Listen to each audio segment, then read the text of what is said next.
negara Slovakia. Kita lagi mampir ke rest areanya sebentar buat makan. Buat lunch. Early lunch.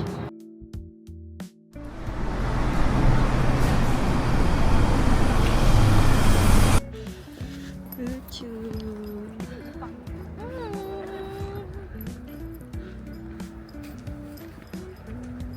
Ternyata yang sorry itu bukan mochi, jadi bochi. Oh, bochi. Bochi. Tuh gambar doang sih.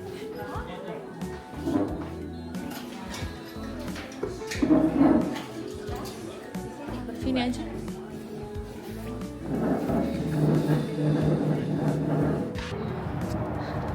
So, sekarang kita mau menuju ke Polandia.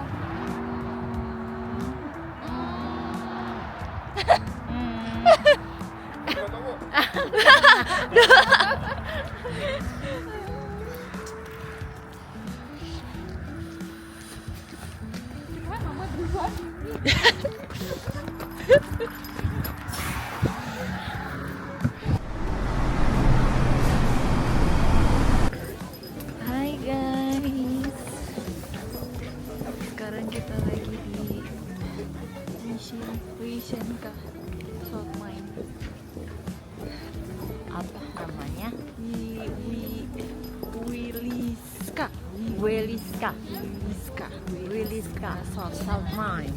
Jadi ini adalah tempat tambang garam terbesar di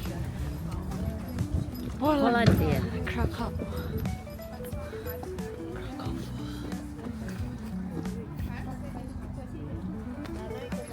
Untuk masuk ke dalam salt mine-nya, kita bakalan naik lift. Yang liftnya ini unik banget karena ada 3 tingkat. Jadi ini aku di tingkat yang kedua, itu di atas aku ada liftnya lagi, di bawah aku ada liftnya lagi. Dan lift ini bisa turun sampai ke kedalaman sekitar 135 meter. Nah, tapi kali ini aku turunnya ke kedalaman 90 meter aja. Dan lift ini juga cukup sempit ya, jadi bisa dilihat di video ini kita agak empet-empetan.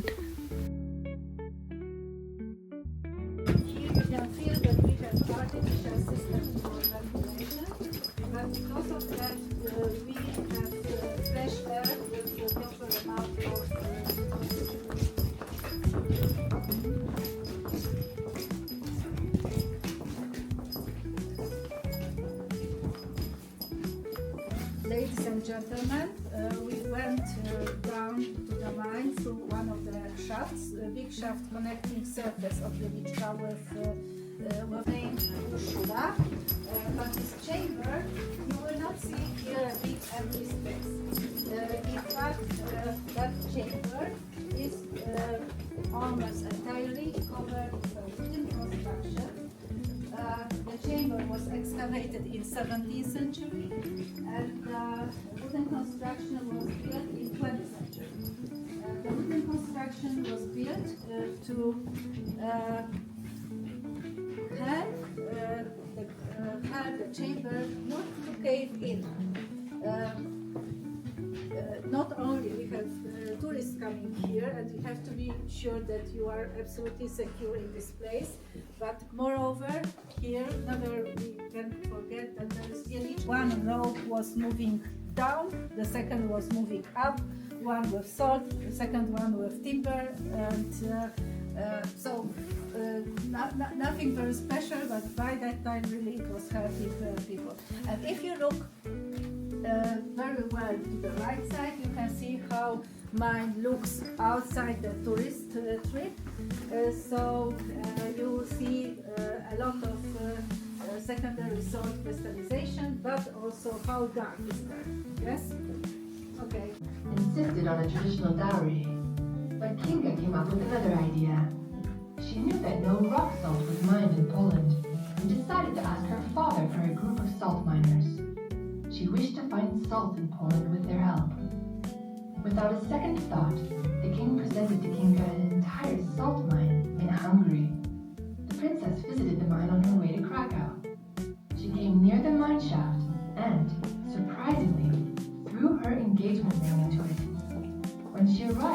new country. She requested the miners to look for salt. The result came soon. The miners discovered salt deposits near Krakow that gave Poland centuries-long prosperity. They say that Kinga's engagement ring was found in the first salt lump extracted. Nah, bagian paling ikonik dari Wiliska Salt Mine yaitu adalah Kapel Saint Kinga. Kapel ini berada sekitar 100 meter lebih di bawah tanah. Dan yang bikin luar biasa, hampir seluruh bagiannya terbuat dari garam. Lantai, dinding, altar, sampai lampu gantungnya dipahat dari batu garam oleh para penambang selama puluhan tahun.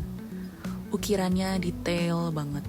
Suasananya megah, tapi tetap terasa hangat, dengan cahaya lampu yang memantul indah dari kristal garam. Kapel ini bukan cuma tempat wisata, tapi juga masih aktif digunakan untuk misa, konser, bahkan pernikahan. Bayangin aja, kamu berdiri di gereja yang sepenuhnya terbuat dari garam, jauh di bawah permukaan tanah.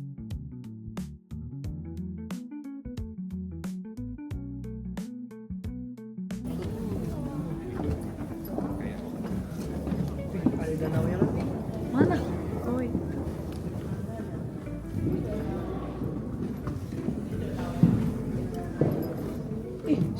sumpah, kok dalam banget kayaknya.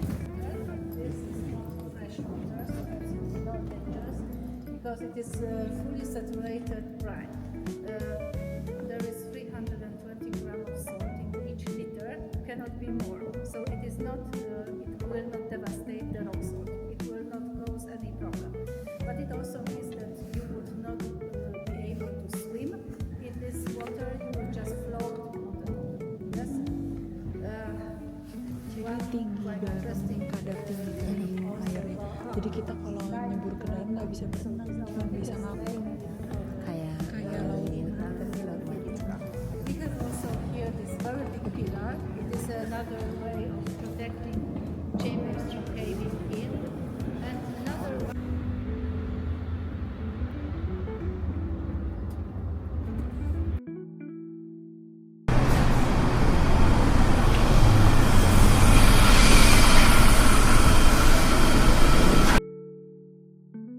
Hi guys, it's day 6 in Europe. Sekarang lagi di Krakow. Negaranya tuh Polandia. Jadi di sini kita cuma transit sehari doang. Kemarin udah ke Wiliska Salt Mine, tambang garam itu. Terus hari ini mau keliling kota Krakow, terus ke Auschwitz, baru deh kita ke Prague. Di Prague kita 2 hari dan ngerayain New Year di sana. Mau buat tiap hari sarapannya pakai croissant. Nggak tahu lagi makanan yang ini apa. Sisanya ya telur, croissant, roti, ya itu lagi. Morning. foto juga. Buongiorno. Morning from Krakow. Berarti pas kita lagi tidur ya ini. Iya, kita dulu pas nggak turun tahu. saljunya nggak tahu nah. Tapi gelap juga sih. Mama kirain Kan baru salju. Kakak lihat weather sih. Harusnya emang ada yang bersalju deh hari ini. Emang kakak tahu kalau di sini bersalju? Mama kira enggak. Tempat mah kayak tadi mah.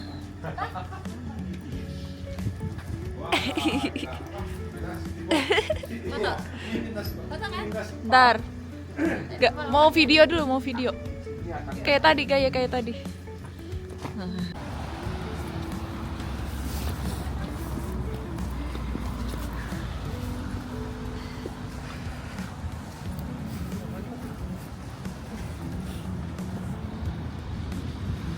Sekarang lagi city tour di Krakow.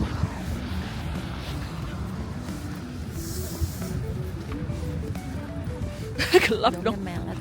Hah? Gelap mukanya.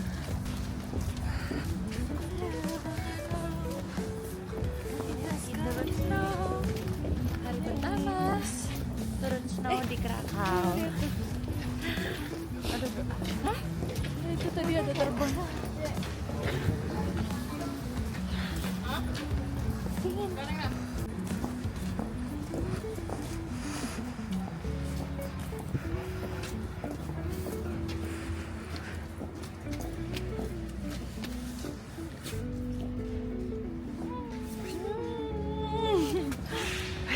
Kita ketinggalan. Selalu begitu. Silakan foto keluarga sini saya ambilkan dulu. Ini adalah Saint Mary Basilica. Basilika yang ada di Poland, tepatnya di kota Krakow. Kita lihat.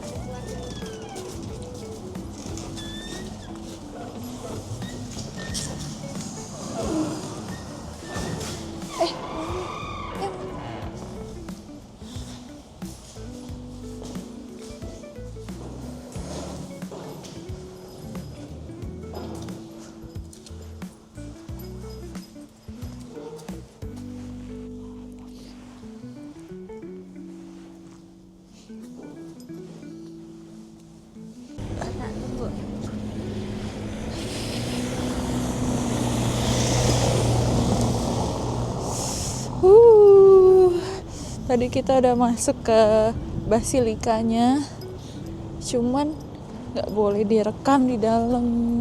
Tapi dalamnya bagus banget. Dalamnya bagus banget. Kayak beda sama yang mana? Beda sama yang kemarin kita lihat basilika yang di Hungari. Oh, yang di Esztergom. Oh ya. Beda kan? Iya beda. Dalamnya tuh beda-beda gitu. Jadi tadi yang boleh masuk cuman yang berdoa.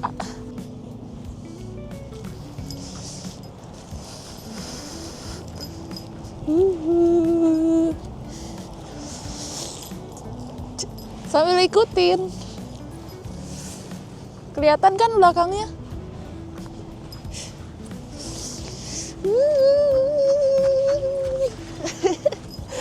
Dah.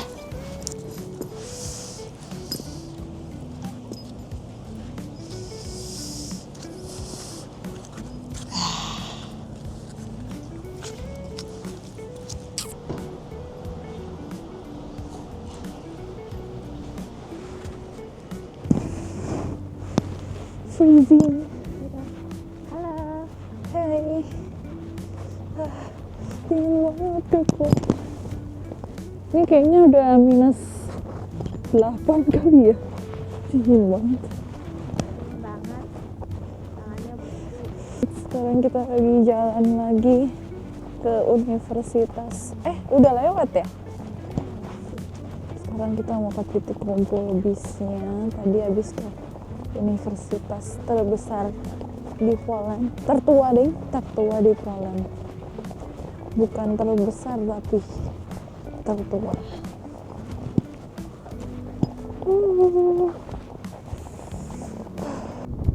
Ini adalah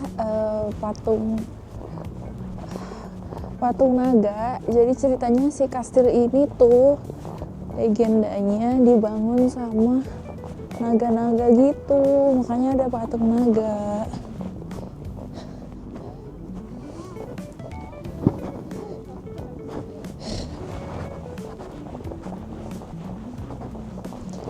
So cold.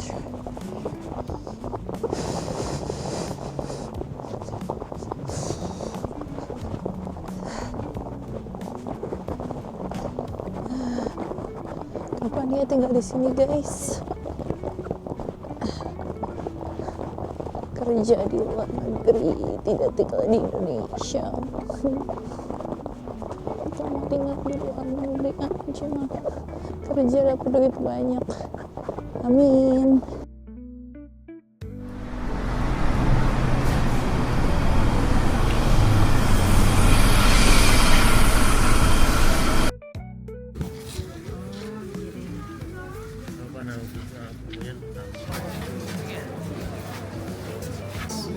And obviously I'd like to show you this place around and show you the most important things. So we'll enter 2 buildings. We're going to spend here about an hour. If you have any questions, just ask. I will be using the microphone. Use the headphones all the time. Maybe put the receivers into your pockets or under your jackets to keep the battery warm, because otherwise it might stop working. The photos are allowed, just no flash, no flashing.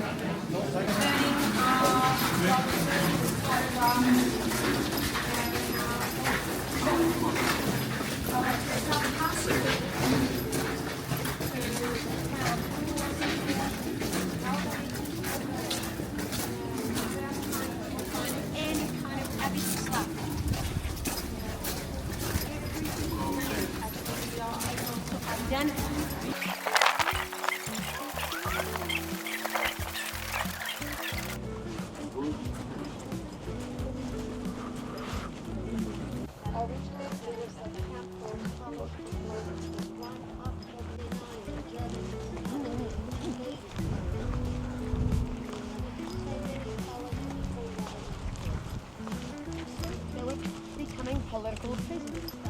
Political prisoners, but they exist in prison. The Nazis had a problem. They had to find a places like this one. Let's look at the prison.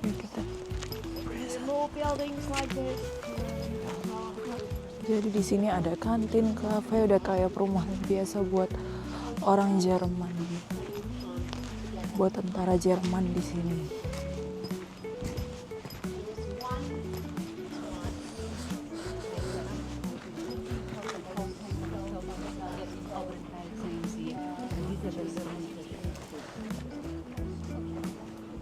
Works make you free.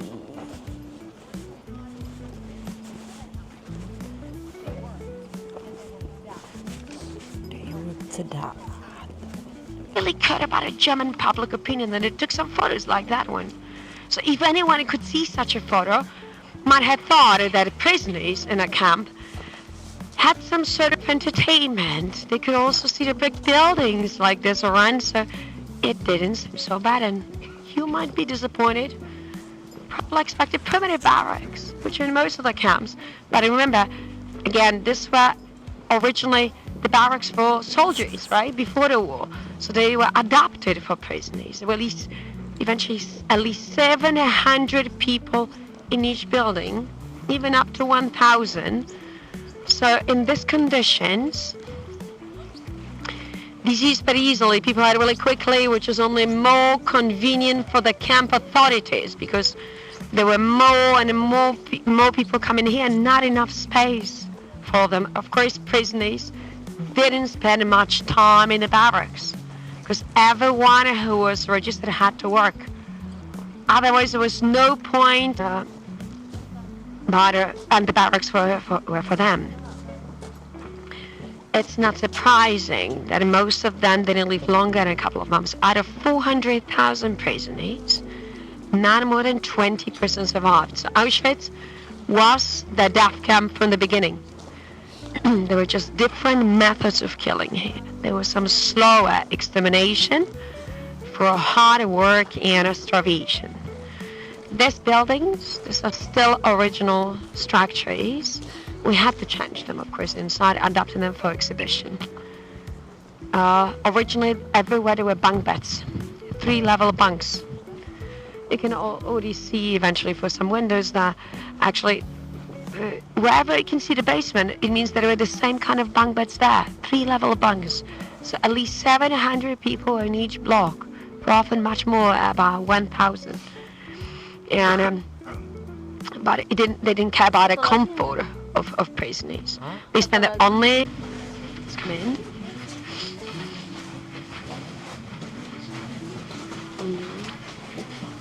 Okay, let's come in. So of course, originally here, everywhere there were bunk beds where prisoners were kept at night, right?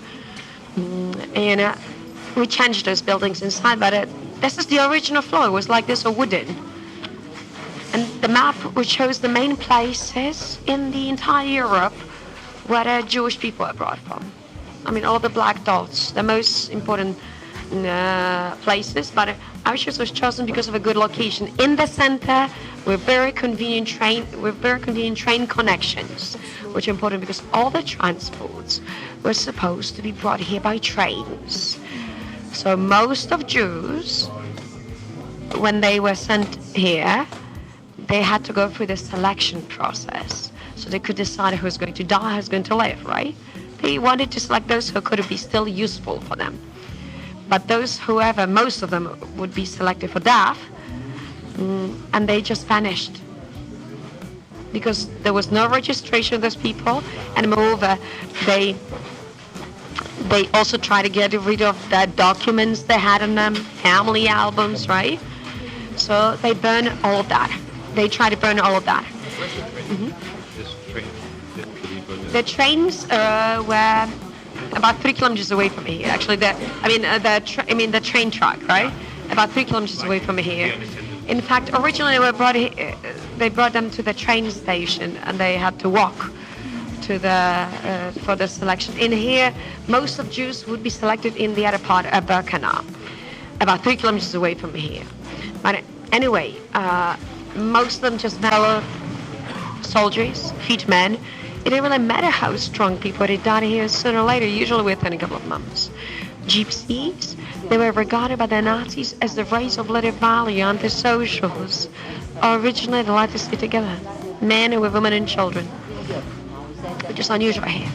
Lots of them transited camps, where they remained isolated for a long time, dying of starvation, diseases, and a wedding for the next one to happen. They were told they would be resettled. Officially, they were supposed to be taken somewhere else where they could have normal life. That's why they brought with them the luggage. It was limited. 25 kilos of luggage only was allowed per person, because they didn't want them to bring any rubbish. So what they brought with them, mostly the most necessary things, clothes, shoes, but also still hiding some valuable things like money, jewelry, and all that was confiscated from them when they arrived here. What happened to those people next, I'll tell you in the next room. We'll see more photos taken at Birkenau, the second part of Auschwitz. People were sent to Auschwitz basically for the extermination, to be murdered. As was the plan to get rid of 11 million European Jews, but all that was about power and money. So much hatred everywhere, and using terror, using propaganda, they could do that easily, as they were killing just kind of parasites, insects, not human beings. This is how they were trying to change the way of thinking in Europe. Jews who were not like human beings, like lower species. And you can see the moment when the Jewish transport arrived. Pay attention not to the trains, which are just photos. So primitive wooden cars, 80 people in each with their luggage. Very often there was enough space to sit down on the floor. They were given no food, no water. There were no toilets there. The stench was terrible. They traveled like that for a couple of days, even weeks, and you can see people who just arrived, exhausted, but they believed that a terrible train journey had been finally over, and they believed that nothing was going to happen to them then. But they didn't know that right at the end, there were big crematorial gas chimneys. You can see like the chimneys there, right? All of that was destroyed by Germans. They're just the ruins left there. All of Jews would be, well, as families still together, would be divided into two groups. Men who were separated from women and children. This is how they were being prepared for the selection. And it was a very last moment for most of them when they could see each other. Thousands of people on a daily basis sent to Auschwitz, well, for the extermination. They wanted to select them just to decide who's going to be still useful, who could be useful for a while. Right here. Women and children. Just waiting for the selection. They must have been just separated from men. Of course, they were hungry, thirsty, tired after a long journey. As it could last days, a week or longer, right? Wearing a couple of layers of clothes on them. because the luggage they could take them with them was limited, so they tried to put as much as possible on them. And some of them were smiling, which means they had no idea what is going on. They couldn't know it would be that soon, because obviously those Jewish women who were pregnant, those who had younger children or who looked too old, they were always useless. They would be sent directly to the Gasthamber. This is the manner of selection. Please come closer here.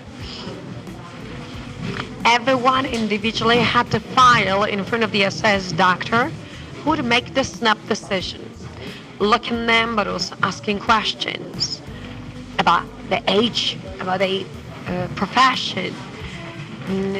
On average, about 75%. So most of Jews would be selected regularly to the Gasthamber. Pregnant women who were babies, children, elderly people, the lame, the disabled, and those who looked physically weak. Those who were younger, stronger, healthier, they could have become prisoners. Look at a group of people in a corner. They have been already selected they're on the way to Gasthamber. This old man is going to follow them, right, in a moment. They were told to have a shower there. They used to tell him men lies because they didn't want him to panic. And right here, there's no panic. These are women and children on the way to Gasthamber. Look at their faces. They look exhausted, but completely, I know where they're going to. They hope they could have a shower and they could rejoin their families, which actually never happened. This is still the same day. The photo is taken after one of the selections, 2 trains. This one on the left is empty, it's been unloaded. The luggage left by the people have been just selected. All that was confiscated. The train on the right is still full of people. It's waiting to be unloaded. Look at the guards standing by the doors waiting to open them. The guards in front, they must have finished their shift. They're just going back home to their families. At work, it could be very brutal. They could kill people without any emotions. But at home, they were loving fathers, perfect husbands, people leading normal, happy lives. These were ordinary people. People who must have made some choices. They really knew what they're doing. And it will be going up. You remember that the crematorium of the Gasthamber, which are the back, were destroyed by Germans. They blew them up, right? Upstairs, I show you the model of one of those installations, so you will see what it looked like. The long room with no windows. This is the Gasthamber. It's the Gasthamber. Instead of windows, openings and ceiling. For the poison, they put inside these pallets, poisonous pallets. Cyclone B. The gas was activated, and then dead bodies were moved by zone of commando, so prisoners, to the crematorium next door. So this is the Gasthamber. Up to 800 people could be put in here at the same time. But the problem was they would have to burn the dead bodies for the next 3 days, as there were only 3 double ovens here. So the only limit was the cremation, because they could kill much more, but they could burn much less to little, actually very few referring to that. And we'll be going outside. So obviously this is the only crematorium in the Gasthamber which survived, because the other 4 much bigger installations in the other part at Birkenau were destroyed. As I've mentioned, Germans expected those who had been evacuated from here before the liberation. They felt it was even more hygienic because there were much train stations, which are only 50 kilometers away from here nowadays as the death marches. But even those who survived, for them, it wasn't easy to start a new life after that, losing entire families, being changed completely. Hi guys, first McD di Europe for me, not for you. Not for me. Sekarang kita lagi mampir di rest area perjalanan dari Auschwitz ke Prague. Terus mampir dulu ke McD yang terdekat adanya McD. Ya udah pesen. Nanti tinggal nunggu aja. So easy, so easy. You You apa? You apa? Selalu bawa saus belibis, chili sauce. chili sauce. Indonesia people. Di sini nggak ada ini ya, Apa? kayak ayam yang biasa gitu. Mana ada? Lebih ke kayak Mac nugget gitu, sama Cuma tadi di tender Indonesia sih ada. doang. Tadi ada tender, kayaknya udah model di file gitu. Kita pesennya burger. Bye.